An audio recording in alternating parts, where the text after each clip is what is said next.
My soul family, कैसे हो आप सब मेरी सभी सोल फैमिली को जय श्री राम। आज मैं अपनी सोल फैमिली को बताऊंगी कि कलयुग क्या है।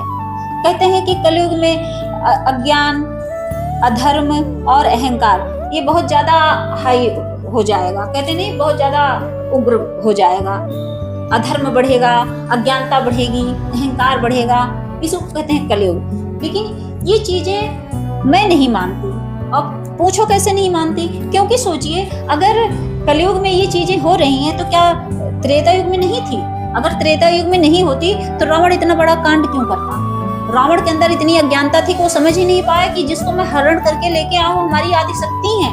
नहीं समझ पाया। तो अज्ञानता वहां भी थी, अधर्म वहां भी था और अहंकार भी वहीं था। क्योंकि रावण के अंदर अहंकार इतना था कि वो भगवान के आगे झुकना ही नहीं चाहता था। अगर झुक जाता, अहंकार न होता तो सीता माता को राम जी को सौंप देता, हरण ही न करता। और रही बात द्वापर युग की, कंस का देख लीजिए, कृष्ण भगवान के मामा ही तो थे। अधर्म वहां भी था, कुकर्म वहां भी था, अहंकार वहां भी था। अहंकार के बस में ही तो वो जो कृष्ण भगवान की माता देवकी थी, कंस की बहन ही तो थी, लेकिन अहंकार में इतना चूर था उसको समझ ही नहीं आ रहा था कि ये बहन है मेरी। सोचिए, तो इसका मतलब अधर्म वहां भी था। तो मेरा कहने का मतलब है, कलयुग को कितना ज्यादा पापी युग बना दिए हैं। हमारी सोच में कलयुग है, न कि इस युग में कलयुग है। सच बता रही हूँ मेरे सोल फैमिली से मैं। तो इस चीज से आप निकल आइए, अपने विचारों को चेंज करिए और सतयुग ले आइए, क्योंकि कलयुग कोई पापी युग नहीं है।